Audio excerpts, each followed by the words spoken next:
don't the kids just go straight to hooking up? Do they bother with making out these days? You know what? It's been so long since I've been a kid that I don't know. But you've got a kid at home that you're going to have to worry about pretty soon. You're too young now. Well, not by much.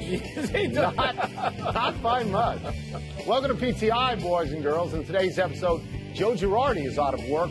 Lonzo Ball wins a game and LeBron James loses one. But we begin today with the aftermath of what is being called one of the great World Series games of all time. Fabulous. The Dodgers used 9 pitchers, 9, in an all-out attempt to take a stranglehold on the series. But the Astros came up with 6 runs from the 8th inning on and broke a 98-game streak this year in which the Dodgers had won games when they had a lead in the 8th. Wilbon, does this game change how you see the series going forward? No, I said Dodgers in 6 or 7. No, it wouldn't change anything. Tony, this game, believe me, I went to the phone. I started to call you and wake your butt up. Yeah, Tony, no chance. This was a scream out loud in your house, wake up No, the I rest of the understand. household game. All of it this pretty was much as good after as midnight. Cubs Cleveland last year. Yeah. Late in the game, you got balls flying out, you got drama, you got stars involved, you got Puig up with a full count in the last at bat, and you think he may take it deep and tie it and go another inning. This was a great, great game, and there's no reason to think with the pitchers who are going to be involved further in this series. 22 for the Dodgers. You're going to get Verlander back. You're going to get Keuchel back. You get all these guys again. No, 6 or 7 games. Yeah, I mean, I was for the Dodgers coming in. I'm still for the Dodgers, but I acknowledge that Houston going home, where they can now win the series. Well, they're not going to win 3 in a row. Well, but they can, and here are some numbers that you might find interesting. I know they're great at home. I know. In the postseason, 31-7 outscoring the opposition and 10 home runs at home. I acknowledge that. I acknowledge it's a shock to the system to see the Dodger bullpen, which I thought was the best in baseball, get roughed up the way they did. And I acknowledge that if you told me that Justin Verlander would be knocked out of the game and would not win Game 2, I wouldn't have thought that the Astros would win because you don't think they're going to get to the bullpen. And right. Now, I wonder, did Dave Roberts, did he pull people too early? Because he depended on the back end of the bullpen, and he stretched him out too thin. You wouldn't want to depend on a bullpen that helps you get to 98-0, would I you? understand, but you were asking 2 guys to get you 9 outs that normally get you 6 outs. 6 outs. Jensen But I still did like this the Dodgers. in the NLCS last year. He asked him 6. I didn't ask all the time. Tony, this wasn't a failure to me of managing or judgment. This was just a great ball game where one team came out narrowly better. Don't you want to see a long series? Yes. 6, 7 games of this? I just want to be right. That's all. I like being right. If you're right. Finally, the news we've been anticipating out of New York, Tony. Joe Girardi's done as the Yankees manager. Whether he walked or was pushed is of little or no consequence to me. But reports lead us to believe that GM Brian Cashman, your boy, is happy Girardi's out. He's gloating. All he did was manage the Yanks to a World Series in 2009 and come within 1 win of getting there with a young team this week. Why then, Tony, is Cashman so confident he can find somebody better to manage the Yanks? I don't know. And it does seem, the way this happened, that he is confident he can do that. Joe Girardi was there for 10 seasons. He made 6 playoffs. He won a World Series. His percentage is .562 winning percentage. Of managers who've gone at least 5 years, that's 12th all time. That's not 12th in the last 10 years. That's 12th all time. 3 playoff managers have gotten canned. John Farrell in Boston, Dusty Baker in Washington, and now Joe Girardi. Are they going to get better managers? I'm not certain of that. Tony, I'm not either. And let me go to something directly when I said very derisively your boy Brian Cashman. Cashman to me seems like he is part of this new wave of general manager, that he's managing the team.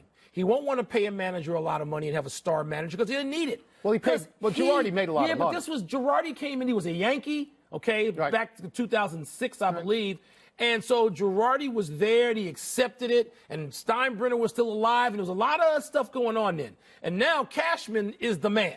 And Cashman is one of these analytics nuts. He is completely obsessed and devoted to it in a way that he wants to pull the levers during the game. And he figures he doesn't need him or any other manager. I find this an interesting point because I think the battle for the lineup in baseball is between the general manager and the manager. And I think the manager losing out. I think you can go back to Billy Beane and Art Howe, and you can see the foreshadowing of this if you go back to Moneyball. And it is different than in football. Because in football, there is no doubt that the head coach is more important than the general manager. That's right. Joe Girardi was there for 10 years. Only Bruce Bochy and Mike Scioscia have been there longer. But in football, 5 different guys have been there for a greater length because coaches have They more. still have authority. They have more power Yeah, but wait in till their the GMs sport. in that sport try to you're get right. rid of them with analytics. You're right. This is the scourge that is analytics. You're And then a guy obsessed. like Cashman, wait, Tony, he's an egomaniac. He's also great. Wait. He's great at what he does. I'm putting together a team. I'm not and arguing he's an egomaniac. Cashman. I'm arguing but you in that's why analytics. Girardi's not there. You see analytics the devil. as World War III. As the devil. I understand. They are. The devil. I understand. That and the internet. The Los which I know you Angeles agree. Lakers went to overtime the last internet. night, and they handed the Washington Wizards their first loss of the season. It ended with John Wall missing a game-tying 3 at the buzzer. Now, Wall had 18 points and 9 assists, and he held Lonzo Ball to bupkis when Wall was his primary defender. But the Lakers won, and Ball had 10 assists. Wilbon, did Lonzo Ball win the battle with John Wall like LeVar Ball said he would? You know, I don't get into LeVar Ball. So you're not going to answer the question? I can deal with this game because I watched it, and I know you didn't because it didn't start till 10:30 That's Eastern. right. That's I right. watched all of it. Knock yourself out. The Wizards' problem wasn't Lonzo Ball or LeVar Ball. It's nobody named Ball.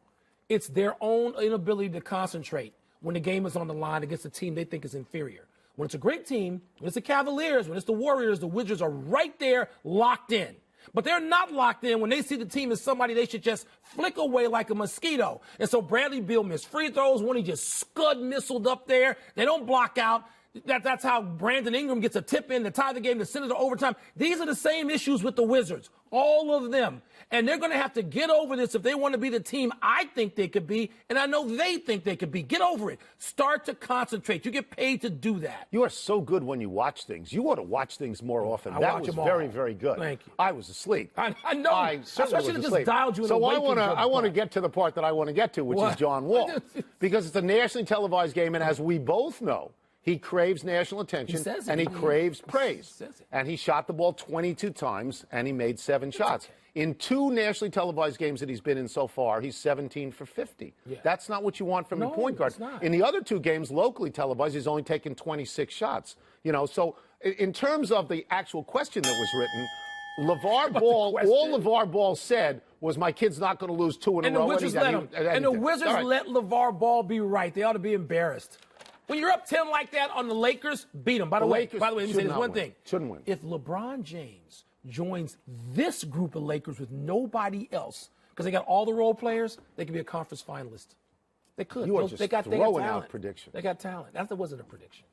It There are sounded too like many sounded games exactly like a prediction. played to describe said if he anyone joined, they'd be as great. an upset in the NBA. But last night's Nets win in Brooklyn, I told you the Nets weren't that bad, over the Cavaliers comes pretty darn close. LeBron was great, had a triple-double. The rest of the Cavaliers were not. As for the draft pick implications, Coach T. Lue said, quote, we're running around here worried about getting the Brooklyn pick. They might want our pick, close quote. I don't think so. They're both 3-2, Tony. Do we need to alter how highly we think of the Cavaliers or how lowly some people think of the Nets? Just for the record, it's not that you said the Nets weren't that bad. Is that you are invested in the Bulls being the worst team in the history I said of they were the basketball. 2 worst teams. Right. So, the worst teams. If they're not that bad and they're one of the 2 worst teams in basketball, then they are that bad. They are. Let's slow our roll down a little bit on the Cleveland Cavaliers going down the drain.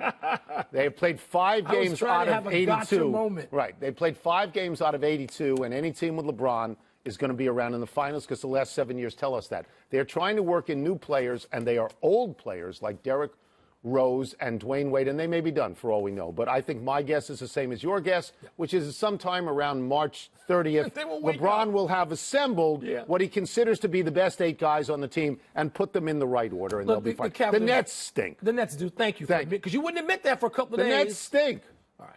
I just said they weren't as bad as the Bulls. But Kenny Atkinson, whose name I heard for the first time today, is apparently going to get credit if they win 30 games as a very good coach. 25. Okay. But, Tony, the Cavaliers don't care about the regular season. They proved that last year when they won 51. That's it was a joke. They don't care about the regular season. Where were they at the end? And unlike the Wizards, the Cavaliers don't need to concentrate now because they've proven they can when it matters. The Wizards haven't. But the Cavaliers will be fine. The Nets will stink. Let's move on. We have an interesting dilemma for tonight's Stanford-Oregon State game. Now, Oregon State is terrible. Their rush defense gives up 200 yards a game. Stanford running back Bryce Love averages 198 yards a game. So in a game like this, he could go for 300 and then grab a lot of Heisman votes from Penn State's Saquon Barkley. But Love tweaked his ankle against Oregon a few weeks ago. He's a game-time decision. Wilbon, should Bryce Love risk his ankle against 1-6 Oregon State? Anytime you walk out onto a football field and you're playing Division I football, I'm sure any college football or higher, you're risking a lot. You're risking a lot more than an ankle. So my criteria for whether he would play or not, if I was in and around Stanford, let's say I was the president of Stanford, right, is that the coach and the head trainer and the team physician would tell me how Mr. Love is, okay? And then I might even call Mr. Love's parents, and I'd talk to him. And I'd say, listen, we ask you to do a lot, and you're not getting paid a dime. Right. What do you feel like doing, young man? Parents, objections, coach, physician, trainer. Now, we reach a decision, and that is what we roll with. I think that this gets to the responsibility of the head coach. Yeah. What is he supposed to be doing? Is he supposed to go after Heisman? If your team's 1-5, you can go after Heisman. If your team like Stanford is in the running for the Pac-10 championship, I know it's the Pac-12, for the Pac-10 championship and the Rose Bowl, then I think you have to care most about the team, which I suspect Bryce Love does. Cares most about the team. Right. So my inclination would be to hold him out, although apparently you and I could go for 100 against Oregon State. So this kid can go for a lot more. Who would you consult with, or who would you lean heavily on while making that decision? Medical staff, but I'd ask the kid. I'd ask the kid. We both would. But the kid's going to want to play. He's going to want to play, Mike. Well, then I go to the doctor and the trainer. You got to tell me the truth, guys. And then there's no guarantee anyway. It's football. Let's take a break. Coming up, how much will the loss of Jason Peters affect the performance of Carson Wentz? We're going to ask Steve Young. Is he related to Pete Wentz? Do you know that? I don't know who Pete Wentz is. You do know who Pete Wentz is. Mr. Rock and Roll, you kidding me? We'll also ask him whether Cam Newton is right to be frustrated by press conferences. You don't know who Pete Wentz is? Is he related to Isaac Newton, Sir Isaac Newton? Yeah. Okay, good. Yes. Pete Wentz is his father. Pardon the Interruption is brought to you by Geico. PTI researchers have uncovered something stunning. Week 8 of the NFL season kicks off tonight. We have researchers. That's stunning, too. That makes it a great time to bring in ESPN NFL analyst, Hall of Fame quarterback, our fave, Steve Young. Carson Wentz lost Jason Peters. You were a quarterback. How big a deal is it losing your blindside starting tackle? I think bigger, Tony, for younger players, because the things you have to do once you've lost your security blanket, it's a big deal. Why do tackles get paid, especially the blindside guys, the big bucks? Because it makes a huge difference. And when you lose them as a young player, because the things you got to do is now you got to run a lot more left formation. You want the tight end over there trying to give a little bit more space. You want to have a chip. You want the back to chip out, and then you don't get that fifth receiver out. Older players can, the Drew Breeses, those guys, Tom Brady's, they can deal with that. They can handle that. But with a young player, it's just new, and it's kind of like a hairy suit. Doesn't always work as well. It's a big problem. But Carson Wentz's success is built on a foundation of rock. What he's done is not going to go backwards. He might ebb and flow a little bit, but this guy's a player. And so I think, look, it's going to be harder, but I think he's up to it. We're going to stay with downer notes for a second here and ask you about Martavis Bryant, who went public on wanting the ball more, and the Steelers responded by saying, yeah, go to the scout team, son. And I'm wondering, Steve, in your playing days, if you would have wanted this guy, this complainer, out on the field because he's a major talent, or would you have applauded sending his butt to the scout team? Wait, Michael, you're saying that there's the wide receiver that's complaining for the ball? I mean, that's just like, it's like nothing. So it happens all the time. You have to manage through all of these desires and these high egos to get them the football. The thing with Pittsburgh that's frustrating is that they've got the most talent in the league.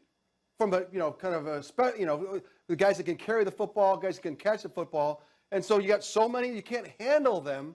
And that maybe says more about what's happening in Pittsburgh than it is about Martavis. Because in the end, if you're going to be demoted when you're a talented player, then there's something significantly wrong more than just wanting the ball. Something's up. And now that he's demanded to be traded, clearly he said, look, I have nothing left to lose. I'm going to demand to get out of here. What does that mean about the Steelers more than it is about Martavis and a typical, tantrum from a wide receiver? Cam Newton, Steve, is taking criticism for how he left the podium yesterday, which seems to be a recurrent theme. Can you describe what it's like from a quarterback's perspective to be on the answering end of those types of press conferences? Tony, it's brutal. It's mind-numbing. It's frustrating. It's all those things. But it's a part of the three-ring circus. It's under the tent. The media is a big part of the job. And it's not about you have this duty. It's part of how you play well. You want to be a great player, you handle this stuff. You don't make it more difficult. I remember when Tony Romo went dating Jessica Simpson. I'm like, no, you cannot make their job more difficult than it already is. You can't do that. It's illegal. And what Cam's doing is making the job more difficult than it already is. Look, handle it. Don't make it a thing. And, you know, it happened after the Super Bowl. It was a terrible thing that happened after the Super Bowl, how he handled the media. And now it's becoming a theme, and it makes the job harder. The job in the NFL to be a great quarterback is nearly impossible. Please stop doing the things that you can handle so easily. Not easily, frustrating, but easily in comparison to handling NFL defenses, and get them out of the way so you can go do the job. That's the biggest issue. All right, this next question is a setup. Because I got to ask you about Mitch Trubisky. Your boy, And I know, Mitch Trubisky. See, I know Steve and Tony, You love him. you guys going to tag team He's me your on account. this. He went 4 for 7. If you're a rookie in that situation, I know you're happy with the win. I understand that. But what are you thinking about your own performance? You're 24 for 48 after 3 starts. What are you thinking, Steve? Well, if you're a guy that wants to go the distance, you're knowing that, look, I'm on the field. As a rookie, you want to stay on the field however you can, because by staying on the field, you stay relevant and you don't go into that space where, you know, you get off the field as a rookie, you don't know if you ever get back. And so stay on the field. So if he wants to be someone that really makes a difference and make a career for himself, he should be really wary, right? He shouldn't be saying, hey, look, I got 65 for 70, almost 70%, 4 of 7, you know, hey, we're winning ball games, we're doing good. No. That's a guy that's not going to be there very long. You got to be very critical and recognize that that's not going to get it done. But then go to New Orleans. And if you're going to beat the Saints with Drew Brees, you're going to have to score 4 or 5 touchdowns. So the idea is, well, they're going to have to wing it anyway. Let's find out. Mitch Trubisky's going to have to throw the ball 25 to 30 times this game to have a shot. The Dolphins and the Ravens are the Thursday night game. That's a big draw. Yeah. What, if anything, are you interested in this particular game? Well, you know, it's the gravitational pull of the NFL's desire for mediocrity and parity. You get this game, you're like, I'm looking for excellence, right? I want something excellent. And I think the place to find excellence tonight is maybe in Miami and some of the talent that they have that you see, especially, you know, on offense. There's some guys. So that's what I want to look for. Just some excellence. Find little shards of excellence and go, wow, that was exciting. Because otherwise, I don't know. It just seems like a 9-8 ball game somehow. I don't know. It's frustrating. Man. If it's 9-8, I'd rather watch a World Series game, and it's not on tonight. Thank you, as always, you, Steve. Thank Appreciate you so it. much. All right, guys. Take care. See ya. Let's take one last break. Still to come is the latest injury for the Patriots, one that is going to weaken the team for the long term. And Colin Kaepernick reportedly makes a decision as to whether to join that next meeting between the players and owners.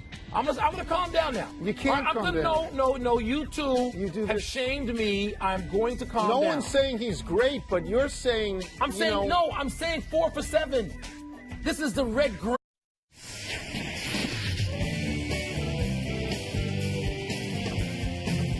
Happy time, people. Happy 71st birthday, Pat Sajak. The longtime host of Wheel of Fortune actually lives in Annapolis, Maryland. He commutes to California to film the show.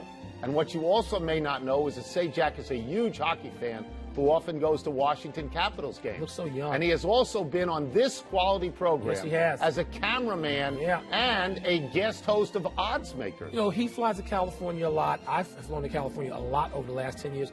I never see him on my flights. You think we were on the same flight situation? No, he's not in first class.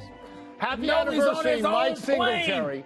On this day 9 years ago, after dropping your pants in front of your team at halftime, you send Vernon Davis to the showers in the middle of a game and delivered the now classic rant about how you cannot win with selfish players, can't do it. Singletary now a defensive coach for the Rams, while Vernon Davis is a high-quality tight end for the Redskins. A terrific player who the Redskins, by the way, don't utilize enough.